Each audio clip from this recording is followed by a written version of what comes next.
दिख रहे हैं, इतना जन सैलाब था। और ऐसा जन सैलाब लंदन की सड़कों पर पहले कभी नहीं दिखा।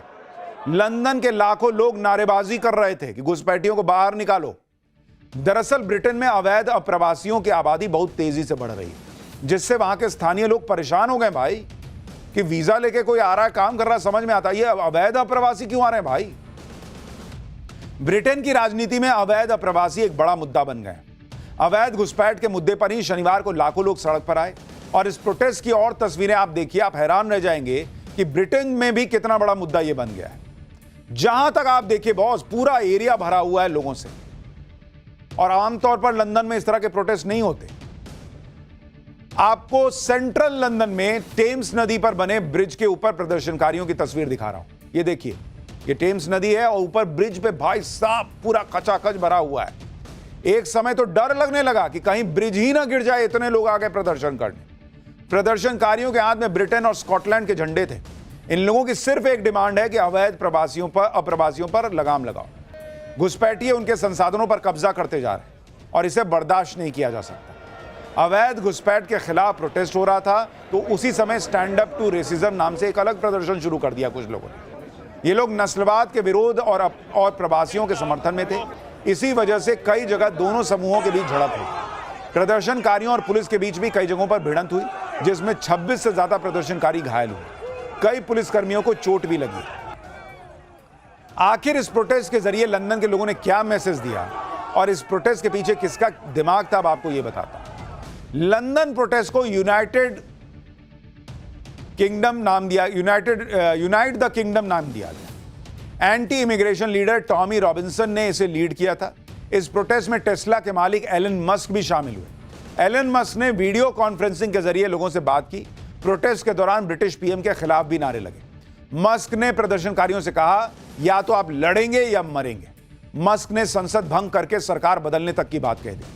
लंदन में हुए इस प्रोटेस्ट का एक ट्रिगर पॉइंट अमेरिका में हुई चार्ली किर्क की हत्या थी। प्रोटेस्ट में कई लोग चार्ली किर्क के प्रोटेस्ट पोस्टर लेकर आए हुए थे और मैं भी चार्ली किर्क जैसे स्लोगन गूंज रहे थे। चार्ली किर्क की हत्या के बाद अमेरिका में भी घुसपैठियों के खिलाफ गुस्सा भड़क रहा है। उसके बारे में आगे बताऊंगा। लंदन में लाखों लोगों की भीड़ सड़क पर ऐसे ही नहीं उतरी। इसके पीछे वो गुस्सा है जो पिछले काफी समय से अंदर बढ़ता जा रहा था, क्योंकि ब्रिटेन में 7 लाख से 9 लाख अवैध घुसपैठिए कहा जाता है। इसमें से 5,85,000 अवैध प्रवासी लंदन में रहते हैं। 2024 में कुल 38,816 घुसपैठिए ब्रिटेन आए थे। सबसे ज्यादा घुसपैठिए समुद्री मार्ग से ब्रिटेन आते हैं। 2020 से 2024 के बीच 1,75,000 घुसपैठिए छोटी नावों से ब्रिटेन में आए। तो जिनको भारत की समस्या समझ में नहीं आ रही, आप देखिए वेस्ट तक जाग रहा है कि भाई ये घुसपैठिए बाहर निकालो। अपने देश में हमारे खाने पीने रहने नौकरी का इंतजाम करेंगे कि सबको बैठा के खिलाएंगे। कुछ ब्रिटिश न्यूज़पेपर्स और मीडिया हाउस के मुताबिक ब्रिटेन में अवैध घुसपैठियों की संख्या 10 लाख से ज्यादा है। कुछ रिसर्च का कहना है कि 60% घुसपैठिए अकेले लंदन में रहते हैं। यानी ब्रिटेन में इस समय अवैध घुसपैठियों को लेकर भयंकर गुस्सा है और इसे चैनलाइज किया टॉमी रॉबिन्सन ने। टॉमी रॉबिन्सन जो ब्रिटेन के राइट विंग लीडर माने जाते हैं, वो पिछले काफी समय से अवैध घुसपैठ के खिलाफ आवाज उठाते रहे। खास तौर पर मुस्लिम अवैध अप्रवासियों का मुद्दा जोर शोर से उठा रहे हैं। आप देखिए क्या हाल है इस समय ब्रिटेन का। इस्लाम ब्रिटेन का दूसरा सबसे बड़ा धर्म हो चुका है। ब्रिटेन में करीब 40 लाख मुसलमान रहते हैं। 2035 तक मुस्लिम आबादी 25% हो सकती है। लंदन में तो कई नो गो जोन बनाए गए हैं जहां गैर मुसलमानों को खतरा महसूस होता है, ऐसा कहा जा रहा है। लंदन के कई इलाकों में शरिया कोर्ट चलती है। लंदन का मेयर पाकिस्तानी मूल का सादिक खान है और यह चिंता वहां के ब्रिटेन के लोग बता रहे हैं। ब्रिटेन में अब तो लोग कह रहे हैं कि आने वाले समय में ब्रिटेन खुद पाकिस्तान की कॉलोनी बन जाएगा। मुसलमानों की आबादी इसी तरह से बढ़ती रही तो ब्रिटेन में शरीयत लागू हो जाएगी, ये वहां के लोग कह रहे हैं जो विरोध प्रदर्शन कर रहे हैं। जैसे जैसे ब्रिटेन में मुसलमानों की आबादी बढ़ रही है, ठीक उसी हिसाब से ब्रिटेन की राजनीति में भी मुसलमानों का दबदबा बढ़ रहा है। आप देखिए कि साल 2024 में ब्रिटेन की संसद के लिए रिकॉर्ड 25 मुस्लिम नेता चुने गए। इनमें से 18 मुस्लिम नेता लेबर पार्टी के थे, 2 कंजर्वेटिव पार्टी से चुने गए।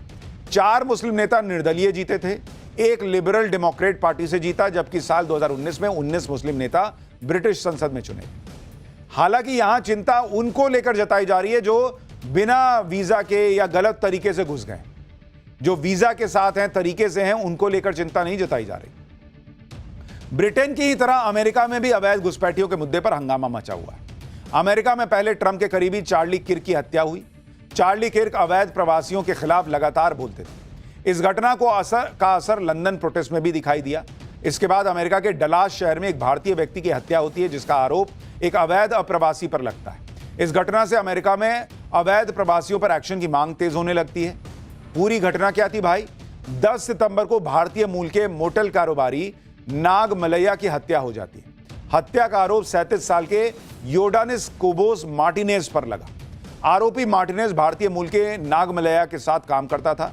टूटी हुई वॉशिंग मशीन को लेकर दोनों के बीच विवाद हुआ। नाग मलैया ने मार्टिनेज को मशीन इस्तेमाल नहीं करने के लिए कहा था। इसी से गुस्से में आकर आरोपी मार्टिनेज ने नाग मलैया पर बड़े चाकू से हमला कर दिया। नाग मलैया की पत्नी और बेटे के सामने उसका पूरा सिर काट के अलग कर दिया बॉस। आरोपी ने नाग मलैया के सिर को फुटबॉल की तरह किक मारी, पूरा काटा बैठ के, और उसके बाद पैर से लात मार दिया सिर को। आरोपी मार्टिनेज को पुलिस ने घटना के बाद गिरफ्तार कर लिया है। मार्टिनेज क्यूबा का है और अवैध तरीके से अमेरिका में घुसा हुआ है। मार्टिनेज पर पहले भी कई आपराधिक मामलों में गिरफ्तार होने का आरोप है। डलास में हुए हत्याकांड के बाद ट्रंप भड़के हुए हैं। हत्या का आरोपी अवैध घुसपैठिया है और अवैध घुसपैठियों के खिलाफ ट्रंप सरकार पहले से अग्रेसिव है। इस घटना के बाद ट्रंप ने घुसपैठियों के खिलाफ एक्शन का ऐलान भी कर दिया। ट्रंप ने कहा कि चंद्रा नाग मलैया डलास के रहने वाले थे। उनकी पत्नी और बेटे के सामने क्यूबा के अवैध प्रवासी ने बेरहमी से उनका सिर कलम कर दिया। हमारे देश में ऐसा कभी नहीं होना चाहिए था। अवैध प्रवासी अपराधियों के प्रति नरमी का समय अब खत्म हो चुका है। अब ऐसे लोगों को सजा दी जाएगी। ट्रंप ने कहा कि अपराधी हमारी हिरासत में है, उसे फर्स्ट डिग्री मर्डर का दोषी ठहराया जाएगा और उसे कड़ी सजा मिलेगी। यानी जिस खतरे के बारे में पीएम मोदी आगाह कर रहे हैं, उसी की वजह से दुनिया भर में हंगामा मचा हुआ है। लेकिन खतरा सिर्फ अवैध घुसपैठियों को लेकर नहीं है। जो घुसपैठ यूपी में खूंखार भेड़िए कर रहे हैं और लोगों को मार रहे हैं, उसके बारे में भी सुनिए। 5 दिन में 5 शिकार, बच्चों को भी नहीं छोड़ा। यूपी में फिर कहां से लौट आया है खौफनाक भेड़िए का आतंक। बच्चे को खा गया भेड़िया भाई। रात में सोना तो दूर, दिन में भी भेड़िए के खौफ में कहां जाग रहे हैं लोग, अब इसके बारे में आपको बताता हूं। यूपी का बहराइच एक बार फिर चर्चा में आ गया है, क्योंकि एक बार फिर आदमखोर भेड़ियों का आतंक लौट आया है यूपी में। पिछले साल जब सितंबर के महीने में आदमखोर भेड़ियों ने दहशत फैलाई, तो माना जा रहा था कि सभी आदमखोर भेड़िए या तो मारे जा चुके या फिर बहराइच के रिहायशी इलाकों को छोड़कर घने जंगलों में जा चुके। लेकिन पिछले कुछ दिनों में आदमखोर भेड़ियों के अचानक एक के बाद एक हुए हमलों से पूरे इलाके में खौफ और आतंक फैल गया। लोगों की नींद फिर से उड़ चुकी है।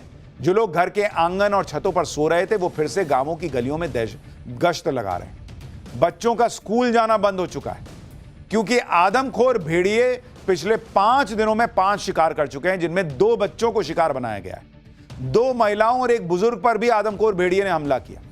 घर के बाहर बंधी एक बकरी को भी भेड़िया उठाकर ले गया। गांव वालों में आदमखोर भेड़िए की ऐसी दहशत फैल गई है